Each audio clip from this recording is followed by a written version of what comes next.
நான் படித்ததில் எனக்கு பிடித்த உனக்குள் நான் எனக்குள் நீ தொடரின் 10வது பகுதி. இந்த கதை உங்களுக்கு பிடித்திருந்தால் லைக் அண்ட் சப்ஸ்கிரைப் பண்ணிக்கோங்க ஃப்ரெண்ட்ஸ். வாங்க இன்றைய பகுதியை வாசிக்கலாம். நித்திக்கண்ணு, நீயும் பாட்டியும் கூட்டு சேர்ந்துக்கிட்டு என்னை தனியால நிற்க வைப்பீங்கள. இப்போ பாரு, அன்னைக்கு நான் சொன்ன மாதிரி எனக்கு என் பேரையும் சப்போர்ட் கிடைச்சிருக்கு. என மகிழ்ச்சி பொங்க சொன்னார் மோகன். நான் எதிர்பார்த்ததை விட மாப்பிள்ள நல்லா ஜாலியாக பேசுகிறாரு என்றார் வைத்தீஸ்வரி. பாட்டி, இப்போதான் நான் சொன்னேன் இந்த மாப்பிள்ளெல்லாம் வேணான்னு.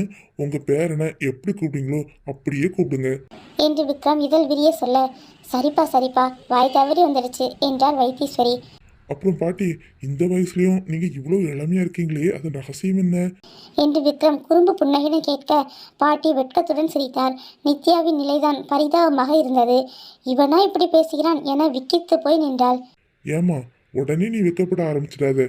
என் பேராண்டி சும்மா விளையாட்டுக்கு தான் சொன்னாரு என்று தாத்தா தன் மனைவியை வார, உங்களுக்கு பொறுக்காதே என முகத்தை சுளித்து கொண்டார் பாட்டி வைத்தீஸ்வரி. கடிகாரம் ஒரு பக்கம் சுற்றி கொண்டிருக்க விக்ரம் தாத்தா பாட்டியை தன் குறும்பு பேச்சால் வயிறு வலிக்கும் வரைக்கும் சிரிக்க வைத்து கொண்டிருந்தான். இவை அனைத்தையும் வெறும் பார்வையாளராக மட்டுமே இருந்து பார்த்து கொண்டிருந்தாள் நித்யா.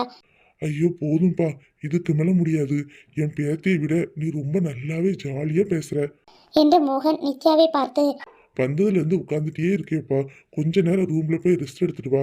நித்திக்கண்ணு, தம்பியை ரூம் கூட்டிட்டு போடா என்று சொல்ல, என்னது ரூமுக்கா என திகைத்து நின்றாள் நித்யா.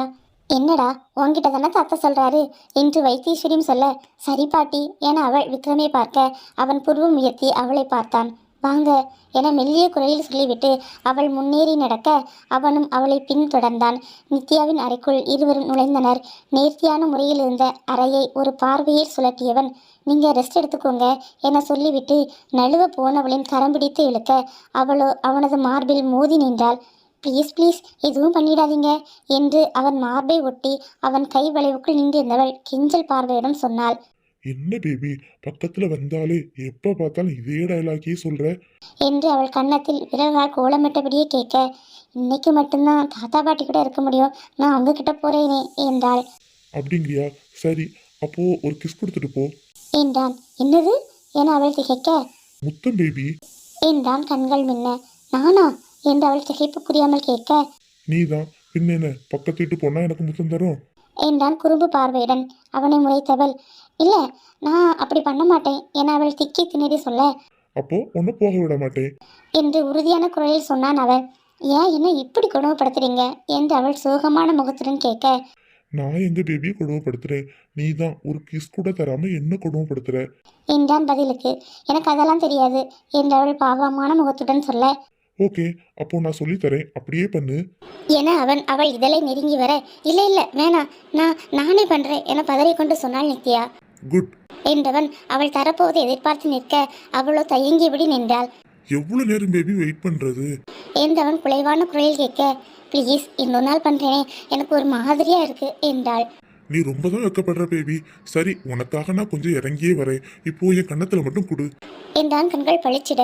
என்னது கன்னத்திலையா என அவள் அப்போதும் திகைப்பாகவே கேட்க, ஏய் என்னடி, லிப்ல இருந்து கன்னத்துக்கு இறந்துக்கு வந்துட்டேன், இப்பவும் கன்னத்துலயான்னு ஷாக்கிங்கா கேட்குற என்றான் சிறு அதட்டலுடன். என்னது டியா என்று சற்று அவள் கோபமாக கேட்க, ஆமா, நீ என் பொண்டாட்டி தானே, நான் டீ போட்டு பேசுறதுல என்ன தப்பு இருக்கு என டியை அழுத்தி சொன்னான். எனக்கு டீ போட்டு பேசினா பிடிக்காது என்று அவள் கோப பார்வையுடன் சொல்ல, பட் எனக்கு பிடிக்குமே என்றான் அவன். நீங்க டீ போட்டு பேசினா அப்புறம் நான் டா போட்டு பேச வேண்டி வரும் என்று அவள் சற்றும் பார்வையை மாற்றாமல் சொல்ல, நோ ப்ராப்ளம் பேபி, நீ என்னை எப்படி வேணாலும் கூப்பிடலாம். சரி, பேச்ச மாத்தாம எனக்கு கொடுக்க வேண்டியது கொடுத்துட்டு போ பேபி என்றான். இப்படி என்ன போட்டு சாகடிக்கிறானே என முணங்கியவள் அவனிடம் தன்னால் போராட முடியாது என்பது புரிந்து, நான் தரேன், நீங்க கண்ணு மூடுங்க என்றாள் மெதுவான குரலில். கன்னத்துல முத்தம் தரதுக்கு எவ்வளவு அக்கப்போரு பண்ற நீ என்று செல்லமாக கடிந்து கொண்டவன் கண்களை மூடிக்கொண்டான். முதலில் தயங்கியவள் பின் மெல்ல அவன் கன்னத்தில் தன் மென்மையான இதழை ஒற்றி எடுத்துவிட்டு அவனை தள்ளிவிட்டு அறையிலிருந்து ஓடிவிட்டாள்.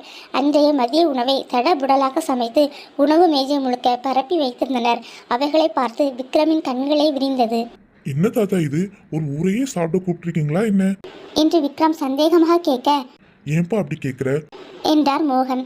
இல்லை, நாம இங்கே மொத்தமே 4 பேர் தான் இருக்கோம். சுமதி அம்மா, அவங்க புருஷன்னு அவங்களே சேர்த்துக்கிட்டா கூட நம்ம 6 பேருக்கும் இந்த ஃபுட்டெல்லாம் ரொம்ப அதிகம்னு தோணுது. அதான் கேட்குறேன் தாத்தா என்றான் விக்ரம். அதில் சத்தமாக சிரித்தவர், இதெல்லாம் உங்களுக்காக பண்ணுனது தான்ப்பா என்றார். ஓ காட்!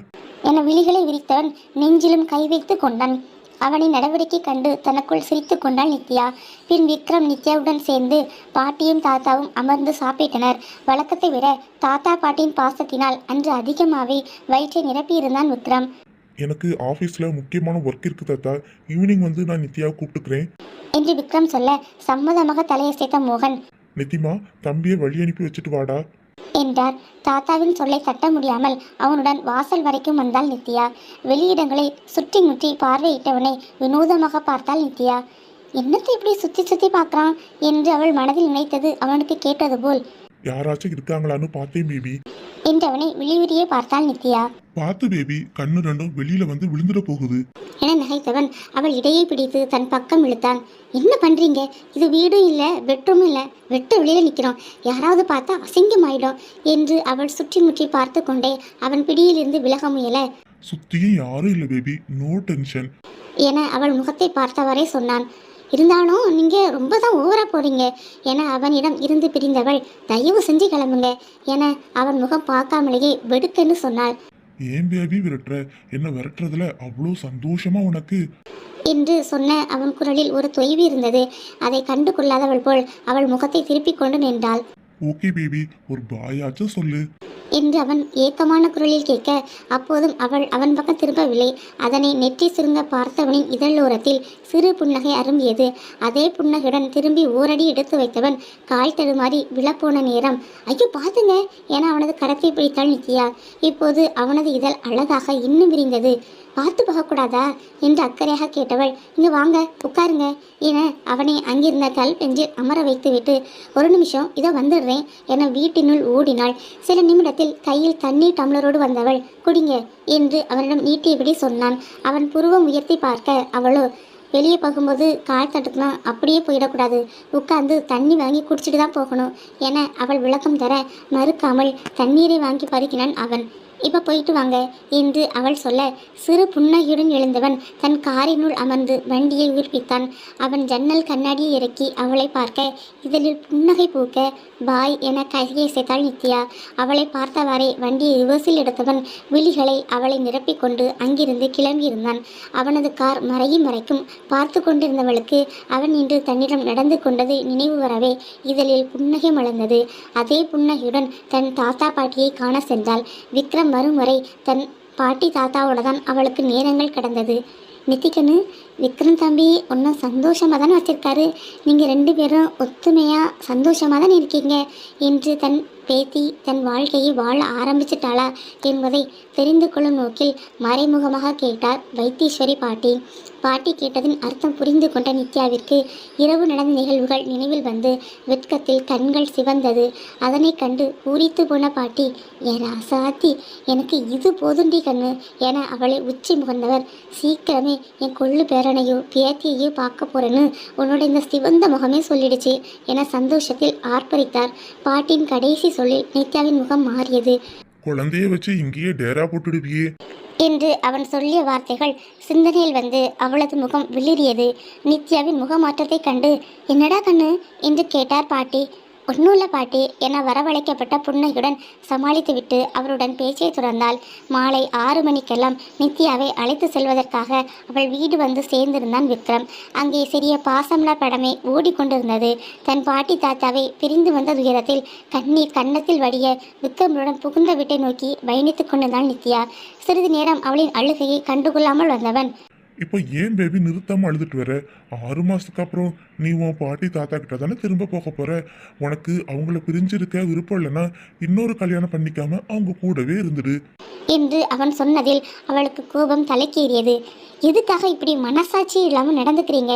எனக்கு ஆறுதலா 4 வார்த்தை சொல்லாட்டாலும் பரவாயில்ல, 6 மாசம்னு சொல்லியே என்னை கொள்ளாதீங்க என்றாள் வேதனையுடன். எப்படி பேபி அந்த பேச்சை எடுக்காம இருக்க முடியும்? நான் அப்பப்போ சொல்லிட்டு இருந்தாதான் உனக்கும் அது ஞாபகத்துல இருக்கும். ஒன்னு அறியாம நீ என் வீட்டிலேயே நிரந்தரமா தங்கிட்டா எனக்கு தானே பிரச்சனை என்றான். உங்களுக்கு அந்த பயமே வேணாம். 6 மாசத்துக்கு மேலே நீங்களே என்ன உங்க கூட இருக்க சொன்னாலும் நான் இருக்க மாட்டேன். இப்போ சந்தோஷமா என்று கோபமாக கத்தியவள் வெளிப்பக்கம் பார்வையை திருப்பி கொண்டாள். பாட்டி தாத்தா ஆசைப்பட்டது போல் அவர்களுக்கு பேரனின் அன்பு கிடைத்து விட்டது. விக்ரம் எல்லோரிடமும் அன்போடு தான் பழகுகிறான். பிறகு ஏன் அப்பா மீதும் அப்பா ஏற்பாடு செய்த திருமணத்தின் மீதும் வெறுப்பு? இதற்கு பின்னால் வேறு ஏதாவது காரணம் இருக்குமா? நித்யாவை மகிழவும் வைத்து அழவும் வைக்கிறான் விக்ரம். இப்படி அடிக்கடி 6 மாத கணக்கை விக்ரமேன் அவளுக்கு ஞாபகப்படுத்தி கொண்டே இருக்கிறான் என்பதை தொடர்ந்து வரும் பகுதியில் தொடர்ச்சியாக அடுத்தடுத்து வாசிக்கலாம். தேங்க்யூ.